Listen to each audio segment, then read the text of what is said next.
નમસ્કાર સાથીઓ, જય કિસાન। બોટાદ માર્કેટિંગ યાર્ડની અંદર વર્ષોથી કડદા પ્રથા સિસ્ટમ ચાલે છે, જેના કારણે ખેડૂતોના ખિસ્સા કપાઈ રહ્યા હતા। અસંખ્ય ખેડૂતોની અમને ફરિયાદ મળી, જેના કારણે અમે ગઈ 10/10/2025ના રોજ બોટાદ માર્કેટિંગ યાર્ડ ખાતે આ કડદા પ્રથા બંધ કરી ખેડૂતોને જે લૂંટવામાં આવી રહ્યા છે એ સિસ્ટમ બંધ કરવા માટેથી મોટી સંખ્યામાં ખેડૂતોને સાથે લઈ રજૂઆત કરવા પહોંચેલા। અમારી રજૂઆતને સાંભળ્યા પછી પણ એકદમ વ્યાજબી રજૂઆત હોવા છતાં પણ કડદા પ્રથા બંધ થશે આવી અમને લેખિત બાહેધરી ન મળી। ક્યાંક ને ક્યાંક શાંતિપ્રિય રીતે ગાંધી ચિંધ્યા માર્ગે અમે નક્કી કર્યું કે જ્યાં સુધી લેખિત બાહેધરી નથી મળતી ત્યાં સુધી માર્કેટિંગ યાર્ડમાં ખેડૂતો શાંતિથી ધરણા કરશે।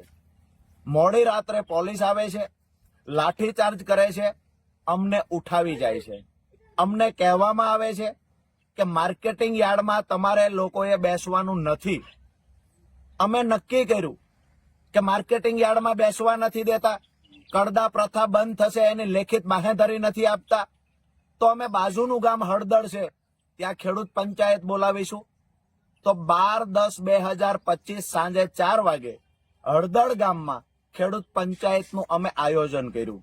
એમાં પણ પંચાયતમાં ખેડૂતોને ન પહોંચવા દેવા માટે થઈ અસંખ્ય ખેડૂતોની અટકાયત થઈ, આગેવાનોની અટકાયત થઈ, તેમ છતાં ખેડૂતો પંચાયતમાં આવ્યા।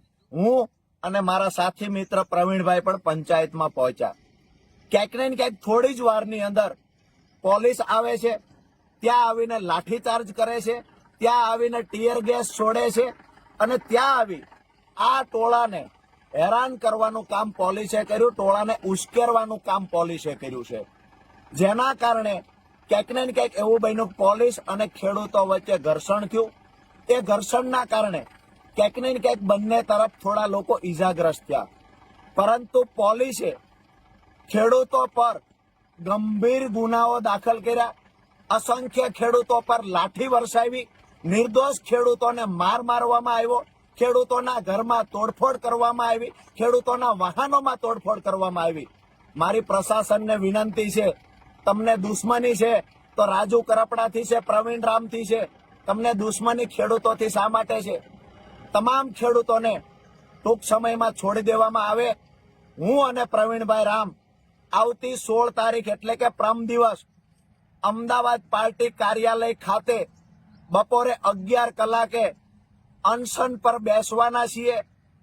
પોલીસને લઈ જવા હોય અમને ત્યાંથી લઈ જાય, પણ મારા નિર્દોષ ભાઈઓ ખેડૂતોને છોડી દે આ નમ્ર વિનંતી કરું છું। તમારે લાઠીઓ મારવી હોય તો અમારે પીઠ પર મારો, જેલમાં પૂરવા હોય તો જેટલા દિવસ રાખવા હોય એટલા અમને રાખો, પણ નિર્દોષ ખેડૂતો પર અત્યાચાર ન ગુજારશો। અમે સામે ચાલીને અમદાવાદ ખાતે આવી રહ્યા છીએ। આવતી 16/10/2025 બપોરે 11 કલાકે ગાંધી ચિંધ્યા માર્ગે ફરી વખત અમે લોકો ધરણા પર બેસીશું।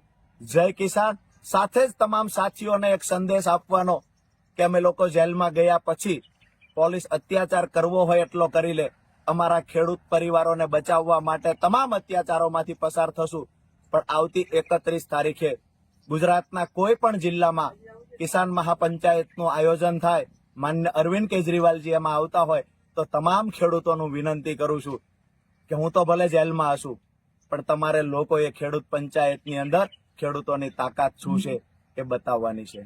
જય કિસાન। આપનો ભાઈ રાજુ કરપડા। નમસ્કાર મિત્રો, જય જવાન જય કિસાન।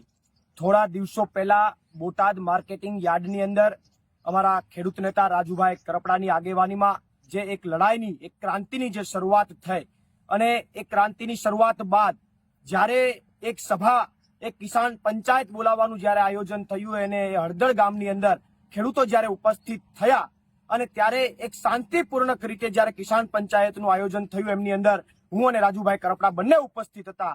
એ સમયે જે પોલીસ પ્રશાસન દ્વારા ખેડૂતો ઉપર દમન કરવામાં આવ્યું, ખોટી રીતે એની ઉપર લાઠીઓ વરસાવવામાં આવી અને વધારામાં ઓછું એ ખેડૂતો ઉપર, એ નિર્દોષ ખેડૂતો ઉપર 307 જેવી ગંભીર કલમો નાખવામાં આવી, ત્યારે હું એ પ્રશાસનને અને ભાજપ સરકારને ચોક્કસથી કહેવા માંગુ છું કે તમને કઈ પણ વાંધો હોય, તમને કઈ પ્રોબ્લેમ હોય રાજુ કરપડાથી કે પ્રવીણ રામથી, તો અમારી ઉપર લાઠી વરસાવો, અમારી ઉપર ફરિયાદો તમારે જેટલી કરવી હોય એટલી કરો, પણ નિર્દોષ ખેડૂતોને તમે ટાર્ગેટ ન કરો. અને એટલા માટે આવતી 16 તારીખે સવારે 11 વાગે અમદાવાદ આમ આદમી પાર્ટીના કાર્યાલય ખાતે હું અને રાજુભાઈ કરપડા બંને 2 માંગો સાથે, પહેલી માંગ એ કે જે બોટાદ માર્કેટિંગ યાર્ડની અંદર જે ખેડૂતોની માંગણીઓ છે પૂર્ણ કરવામાં આવે, અને બીજી માંગણી કે જે નિર્દોષ ખેડૂતોને ટાર્ગેટ બનાવવામાં આવ્યા છે એ નિર્દોષ ખેડૂતોને છોડી દેવામાં આવે.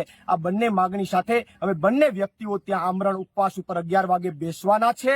પોલીસે અમને પકડવા હોય તો પકડી લે, અમારું આંદોલન ચાલુ રહેશે, અમારી ક્રાંતિ ચાલુ રહેશે. અને હું જનતાને પણ કહેવા માંગુ છું કે રાજુ કરપડા કે પ્રવીણ રામ મહત્વના નથી, રાજુ કરપડા કે પ્રવીણ રામ મહત્વના નથી. અમને ભલે જેલમાં લઈ જાય, ખેડૂતો માટે જેલમાં જવા પણ તૈયાર છે, ખેડૂતો માટે લાઠીઓ ખાવા પણ તૈયાર છે, પણ અમે જતા રહીએ પછી પણ આ ખેડૂતોની જે ક્રાંતિની શરૂઆત થઈ છે એ ક્રાંતિની શરૂઆત તમામ ખેડૂત મિત્રો ગાંધી ચિંધ્યા માર્ગે ચાલુ રાખજો એવી તમામને નમ્ર અપીલ કરું છું.